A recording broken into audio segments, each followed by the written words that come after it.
Hey everybody, and welcome back to the board meeting. Today is a pretty special episode. We're doing my top 10 solo games. Why it's special, I've never actually tried to put together a solo list before. And reasons why, probably because I never started playing solo games until about 2019, and 2020 I really got into it. And that's the year that when I'd go into board game stores and you'd see two games I'm equally interested in. One's got a solo mode, one's doesn't. I'm going to buy the game that's got the solo mode in it. And solo gaming has really become a viable option for myself, and I've really enjoyed it the last couple years. And I will say, at the end of this video, I will be showing off my 11 through 20 as well. I won't be talking about them, but there'll be some kind of list or video graphic down there to show you what my 11 through 20 is. Now, with that being said, let's jump into my number 10 solo game. Number 10 is Architects of the West Kingdom.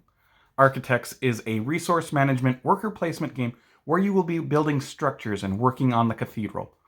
But in this worker placement game, you usually aren't blocking anyone from going to spots. Most of the spots can have an unlimited amount of workers, and the more often you go back to a spot with your same workers, it gives you even stronger actions at that spot. I really love this game, and in the solo game you get a deck of scheme cards for the opponent that will dictate where the AI places their workers. Is it a perfect system? Probably not, but I really enjoy this game, and I love that it has a viable solo option for me in it. Number 9 is It's a Wonderful World. It's a Wonderful World is a drafting, engine building game. In this game, you'll be trying to build up your civilization. You have to decide which cards to try and build through different resource management. The cards that you build then add to your engine and give you even more resources to build with. It is a very puzzly game where you're trying to math how much resources you need for which cards.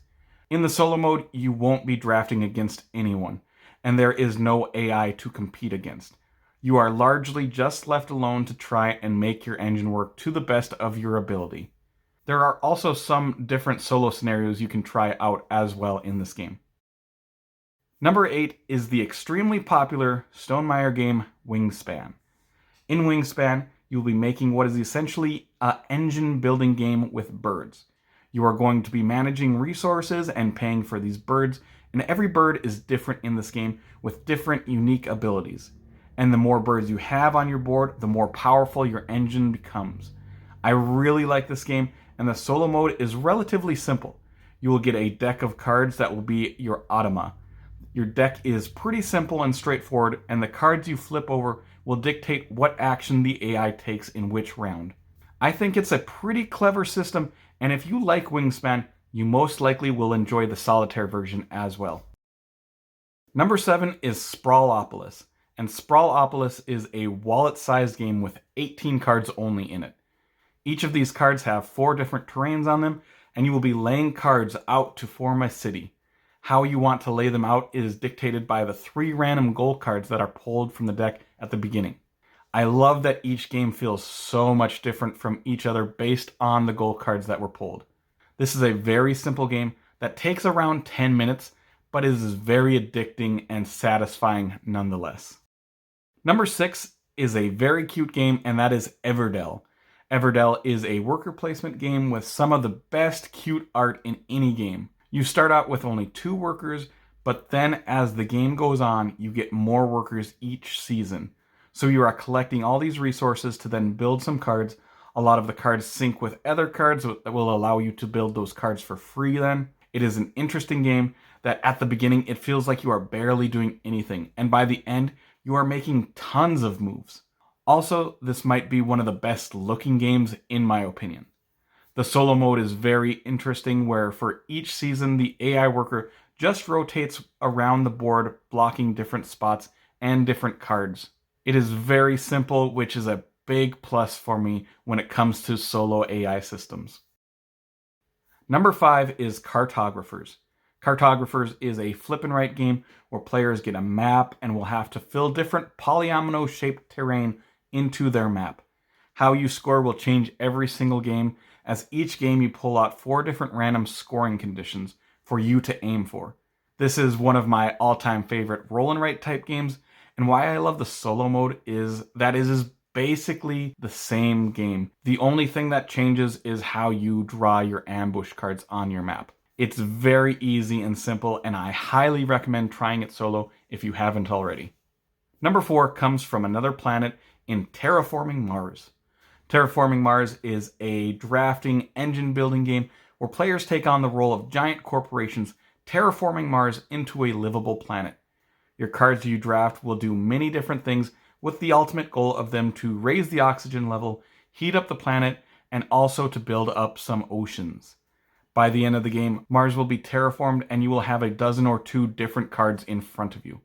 I love this game as a solo game because it doesn't even have an AI system. You just play the game without anyone messing with any of your stuff, and your goal is to completely terraform Mars by yourself within so many generations of the game. It's a great game and might be an even better solo game. Number 3 is Under Falling Skies. Under Falling Skies is essentially the Space Invaders arcade game put into a puzzly board game that is for solo only play. You are defending Earth from aliens. There is this big mothership that is slowly moving towards you, and you have these tiny alien ships that are basically trying to kamikaze onto your base. This is a dice placement game where you will choose which of your dice go into which column to take those actions. You can only put one die each on each column, but be careful because whatever dice you put in that column, that is how many spaces those little alien ships will also move down towards your base. This is an ever-changing puzzle from round to round, and I really enjoy solving that puzzle. This is the only solo-only game on this list, and it definitely deserves a spot on here. Number 2 is Viticulture Essential Edition. Viticulture is the newest solo game to me on this list. I have played Viticulture many times, but this month I decided to play the solo game, and since then I have played it a half a dozen times or so. In this game, you take control of a vineyard, you plant your grapes, harvest your fields, bottle up your wine, and then finally fill out orders to sell them. This is a worker placement game, and I think worker placement games can do a really good job of replicating what other players would be doing. For this one, you have a deck of cards for the AI that you reveal one card in summer and one in winter, and it shows you where the AI workers go to then block you from those spots. And how you win is you have so many rounds to reach a threshold of points. I love this game, and I truly love how they did the solo game for this one.